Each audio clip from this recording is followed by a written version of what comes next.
Bonsoir. J'espère que tout le monde va bien. Écoutez, je vais bien, mais ça va pas tenir longtemps. Je vous explique, on va se raconter des histoires d'horreur. Des histoires qui font peur.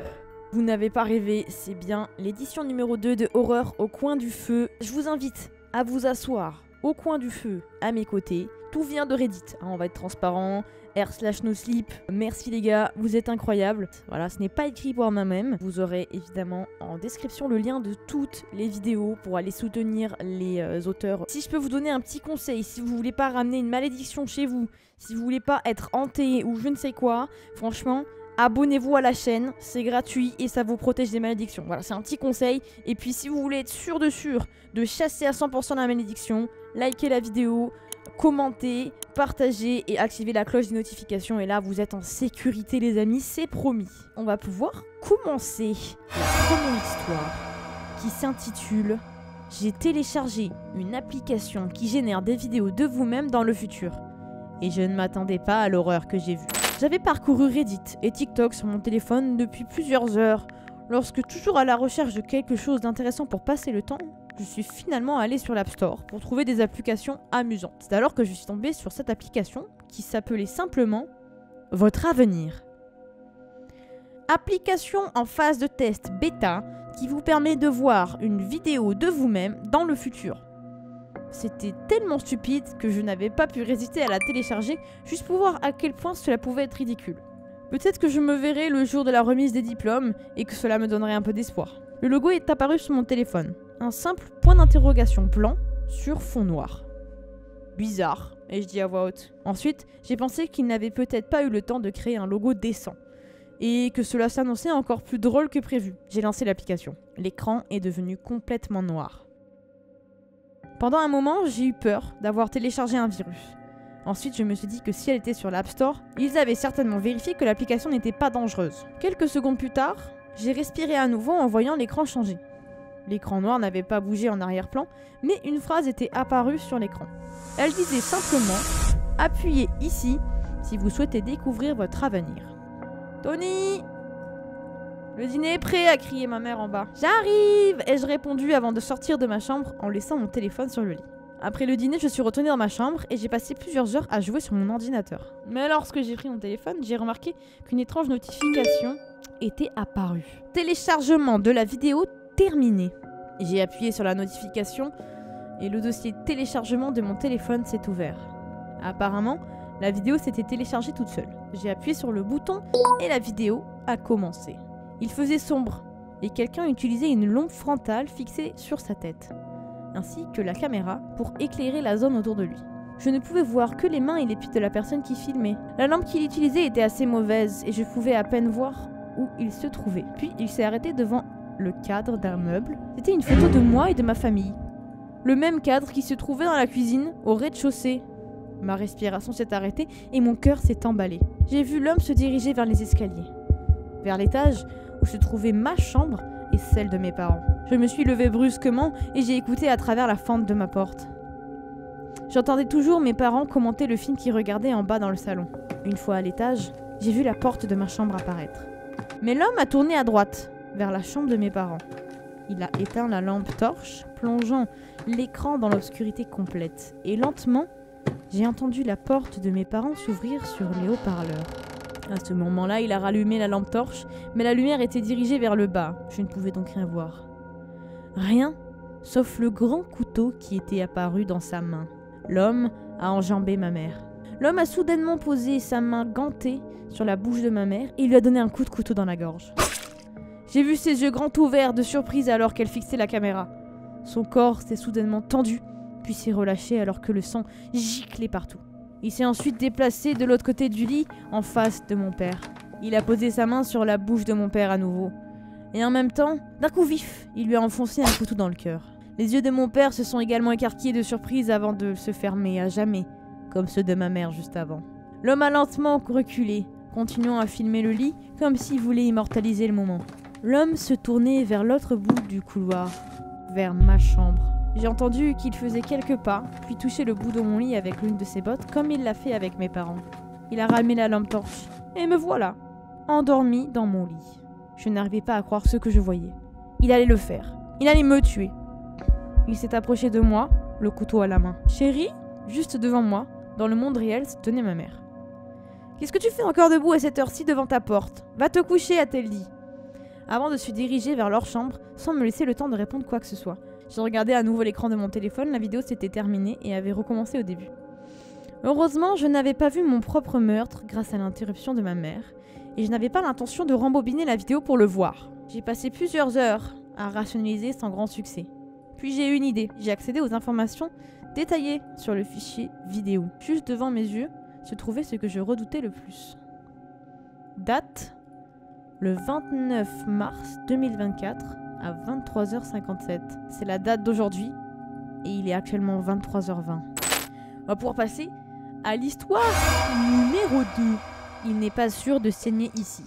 Il y a peu d'endroits où vous savez que vous ne devriez pas saigner. J'en suis sûre.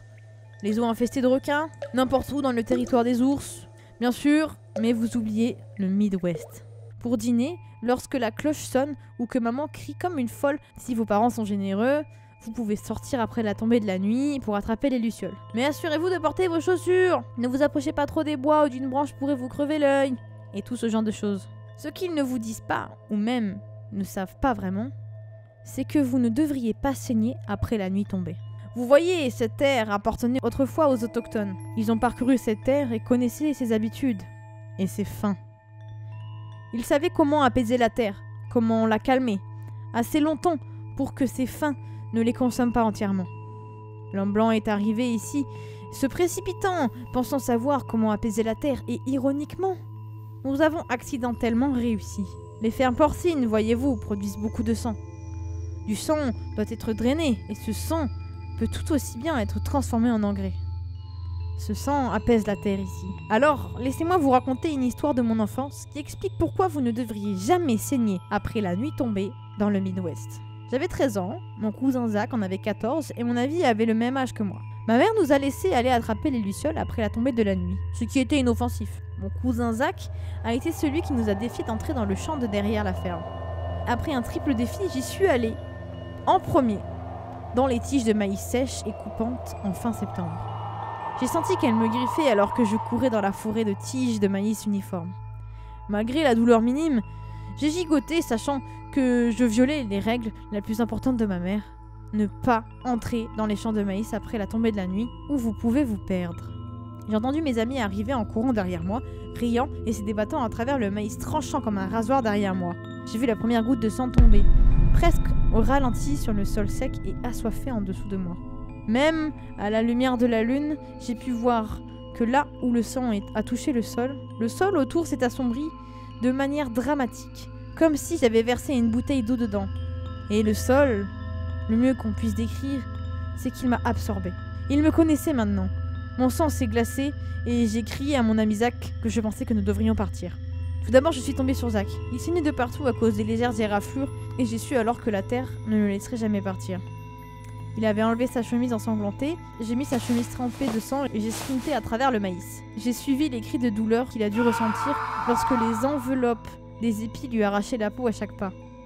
Cela me hantera toujours. Ensuite, mon meilleur ami, j'ai gardé son nom secret pour le protéger, mais je l'ai trouvé en train de creuser un trou pour échapper au bord tranchant autour de lui. Je lui ai dit d'arrêter de creuser car la terre en dessous de lui voulait le récupérer. Il s'est recroquevillé en pleurant en boule. Effrayé à l'idée de bouger d'un pouce de peur qu'une tige s'approche de lui, je lui ai dit que j'irais chercher de l'aide et de rester aussi immobile qu'il le pouvait. J'ai couru et j'ai couru. J'ai réveillé mon père lorsque j'ai traversé la forêt de maïs en hurlant de terreur. Ma mère était morte, mon cousin saignait et mon meilleur ami caché dans un trou.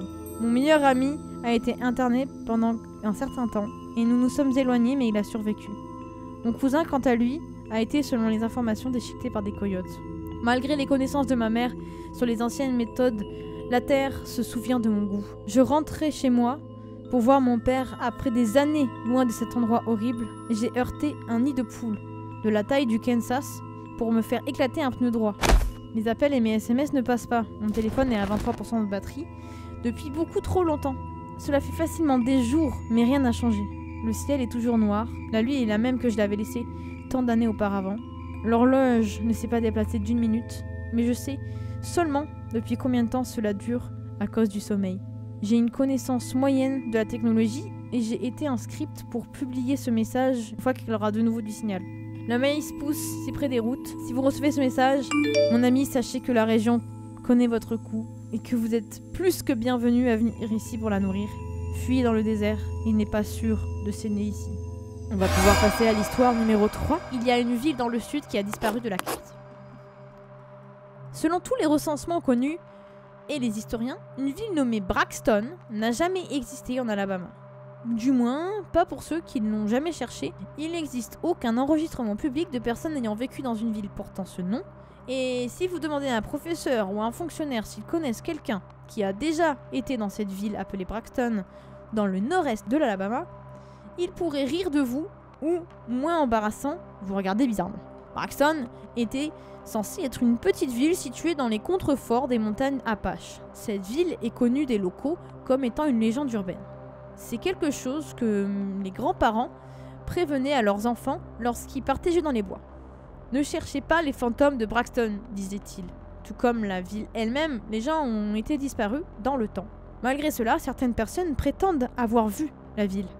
Des randonneurs, explorateurs urbains, de nombreuses personnes prétendent avoir entendu l'histoire, marcher près de la route menant à la ville et être tombés sur des scènes presque sorties de films apocalyptiques. Des bâtiments délabrés, on se demande comment ils ont été construits en premier lieu. Des camions et des chariots rouillés en panne jonchent les rues. Et une étrange odeur de soufre persiste. Mais lorsque vous réalisez que vous ne deviez pas être là, la panique s'installe. Vous commencez à voir des ombres converger dans le coin des yeux. Et une fois que vous êtes submergé, vous courez dans la direction d'où vous êtes venu, pour découvrir que tout avait disparu de manière inexplicable. Mais il n'y a jamais eu de preuves visuelles pour étayer leurs affirmations. Cependant, dans le cadre de mes recherches, j'ai découvert que les personnes qui prétendent avoir vu la ville sont souvent des mineurs. Ceux qui prétendent avoir vu la ville disent que la zone semble convenir à l'exploitation minière, ce qui laisse supposer qu'il pourrait s'agir d'une ville minière. Il est donc probable d'entendre parler de cette ville insaisissable de la plupart de ceux qui y ont travaillé. J'ai donc décidé de me rendre sur place pour interroger les travailleurs. J'ai vu le site à 1 mille de distance depuis la hauteur. Mon bureau me permet de voir pratiquement tout ce qui l'entoure le comté. J'avais mon appareil photo dans mon sac à dos. J'ai donc fixé mon objectif pour prendre une photo rapidement du côté de la montagne qu'ils avaient creusée. Cela dégageait une sorte d'oppression, comme si elle me regardait de haut. J'ai eu l'impression que quelqu'un ou quelque chose me regardait en retour, alors que je regardais vers la falaise où la montagne s'était brisée. Dans l'usine, il y avait des concasseurs, des convoyeurs, de grands conteneurs, de roches et d'autres équipements. Des hommes et des femmes en casque qui cassaient la roche et faisaient fonctionner les perceuses. C'était l'heure du déjeuner lorsque je me suis assis avec quelques travailleurs et leur expliqué mon sujet. La plupart d'entre eux ont ri de l'idée que je leur présentais. Bien qu'il y en ait un qui ait accepté de me parler. Il avait environ 30 ans, on peut voir qu'il était fatigué par la grande tasse de café qu'il avait et les cernes sous les yeux. Mais il était assez gentil pour me parler. « Mon père chassait par là, dit-il. Beaucoup de gibier plein de cerfs, m'a-t-il répondu. Mais un jour, quand il y est allé, il a remarqué l'odeur de soufre et il s'est arrêté. Il y a 2 hommes, peut-être de son âge, assis à l'endroit où se cachaient habituellement les cerfs. Ils n'avaient pas d'équipement ou quoi que ce soit, juste des vêtements de travail ordinaires. Il leur a demandé s'ils travaillaient pour une société en haut de la route. Ils l'ont juste fixé avec un regard de tristesse et de colère. Mon grand-père s'est senti mal à l'aise. Alors il a décidé d'installer son équipement à un autre endroit. Je me suis senti un peu mal à l'aise, je pouvais dire qu'il l'était aussi. Le truc, c'est que la plupart des gens n'aiment pas être dans ces bois. Ils ont l'impression que quelque chose d'anormal s'est produit. Et ils nous mettent en garde, quand nous étions enfants, de ne pas chercher quoi que ce soit. Il m'a regardé. Mon grand-père en était sûr. Après cette rencontre, il n'est jamais revenu par ici. J'ai noté ce qu'il avait dit et j'ai interrogé. Alors pourquoi travailler ici? Et pourquoi cette usine est-elle toujours en activité alors qu'ils connaissent un peu l'histoire de la région? Les minéraux, expliqua le travailleur. Les minéraux sont la seule raison pour laquelle nous continuons à exploiter la région. Et le salaire est bon. L'usine est presque inoffensive, à moins que votre ami ne décide de faire quelque chose de stupide, comme sauter d'un rocher ou quelque chose comme ça. Mais si quelqu'un essaye de s'éloigner du site pour aller pisser dans les bois, nous lui disons habituellement de ne pas le faire. Quoi que vous puissiez trouver là-bas, vous ne le trouverez pas. Pour les besoins de ma recherche, j'ai décidé de me rendre sur place moi-même. Il était environ 5 heures de l'après-midi, et je savais que les mineurs auraient dû être rentrés chez eux pour la journée. J'ai garé ma voiture près de l'entrée principale de l'usine et je suis allé à l'endroit où ils avaient trouvé les enfants. À cet endroit, j'ai trouvé une petite clairière, ce qui ressemblait à un sentier. Contre mon meilleur jugement, j'ai décidé de le suivre. Le sentier était long et sinueux, avec une épaisse muraille, les arbres de chaque côté. J'ai presque pensé qu'il ne finirait jamais. Puis j'ai senti l'odeur de soufre. Cela m'a frappé, comme un coup de poing au visage. Mes yeux ont commencé à pleurer alors que je m'enfonçais dans le bois. J'avais encore mon masque N95 de la pandémie dans mon sac à dos.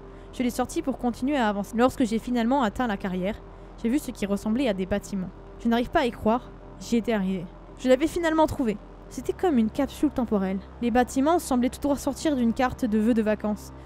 Une architecture de style ancien qui avait depuis longtemps été remplacée par les entreprises modernes dans les zones comparables.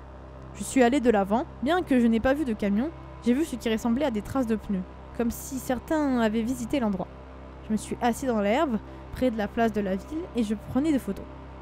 J'ai sursauté, surpris par le bruit. Les tours résonnaient dans les rues. Et j'ai pu voir une figure se tenant près d'une ancienne droguerie. J'ai pris mes affaires et je me suis approché de la figure avec prudence. Elle a lentement incliné la tête vers moi. Je m'étais fait prendre. Je ne veux pas déranger, je suis journaliste, ai-je dit d'une voix tremblante. Je suis juste venue prendre des photos.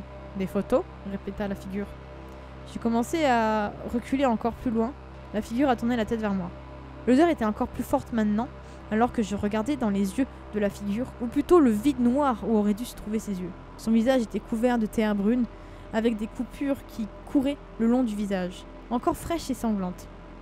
Son corps était mutilé comme s'il était tombé d'une falaise. Il s'est tourné pour faire face correctement à moi maintenant. « Des photos ?» hurla-t-il, et me poursuivant alors que je reculais. Alors que je me retournais pour m'enfuir loin de cette abomination, j'ai commencé à voir plus de corps. Certains jeunes, d'autres vieux, tous sortant des bâtiments environnants, chacun avec les mêmes déformations physiques que la chose derrière moi. Ils se sont tous rassemblés en un groupe massif et ont commencé à me poursuivre. J'ai couru le plus vite que je n'avais jamais couru auparavant, tandis que le groupe massif d'abominations scandalait de manière rythmique. Des photos, des photos, des photos. Je suis sortie de la route et j'ai retrouvé ma voiture. Et sans même hésiter, j'ai arraché la portière, j'ai démarré et je me suis éloignée de là. Après avoir repris mon souffle, j'ai jeté un coup d'œil prudent dans le rétroviseur. Rien. Il n'y avait personne. Je suis rentrée chez moi en silence. Le lendemain matin, lorsque je me suis réveillée, je me sentais extrêmement malade. Je suis allée aux urgences et après quelques tests, ils ont décidé de m'envoyer à l'hôpital pour des soins supplémentaires. J'y suis restée environ une semaine. Pour une raison quelconque, mes poumons étaient extrêmement irrités. Lorsque j'ai expliqué au médecin les événements qui s'étaient produits, il m'a regardé avec perplexité. Vous savez que cette zone est censée être interdite d'accès, n'est-ce pas? Pourquoi? L'hydrogène sulfuré, expliqua-t-il. L'EPA a découvert que l'endroit avait été contaminé par cette substance. Cela sent incroyablement mauvais et provoque une irritation majeure des poumons. Avec cette course que vous avez faite, vous avez probablement halluciné. Lorsque je suis rentrée de l'hôpital, j'ai décidé de regarder les photos de mon appareil photo. J'avais besoin d'une sorte de confirmation que cette expérience que j'avais vécue était réelle. J'ai regardé chaque photo. Rien que des arbres. Chacune d'entre elles, je les ai regardées. Des arbres, des arbres, des arbres. Ça ne peut pas être vrai, je pensais. Il y avait une ville, il y avait des gens que j'ai vus. Cela devait être réel. Puis j'ai regardé de nouveau les photos que j'avais prises. Celles que j'avais prises le jour où j'ai visité l'usine pour la première fois. J'ai fixé mon regard sur celle-ci et là, au sommet de la montagne, se trouvait la même figure qui m'avait poursuivi au bord de la falaise, me fixant droit dans les yeux. Et voilà, c'est comme ça que se termine la dernière histoire de la soirée. Petite histoire qui viennent de Reddit, le r/nosleep. Vous avez tous les liens dans la description. Ceux qui n'ont pas l'habitude d'aller sur Reddit, il y a un vivier d'histoires fausses, vraies, tout ce que vous voulez. Ça peut vous faire votre soirée, et voire même plus. On refera évidemment une soirée comme ceci. On aura Horreur au coin du feu 3, c'est promis, ça viendra. Peut-être pas tout de suite, on verra. N'oubliez pas, pour ne pas avoir la malédiction, pour vous protéger, abonnez-vous à la chaîne. Voilà, c'est un petit conseil. Et si vous voulez être sûr à 100% qu'il ne vous arrive rien, activez la cloche des notifications, mettez un like à la vidéo, un petit commentaire et partagez. Et là, je vous garantis que vous êtes en sécurité. C'est un rituel qui fonctionne. Sur ce, je vous souhaite une bonne soirée. À très bientôt. Et ciao, ciao!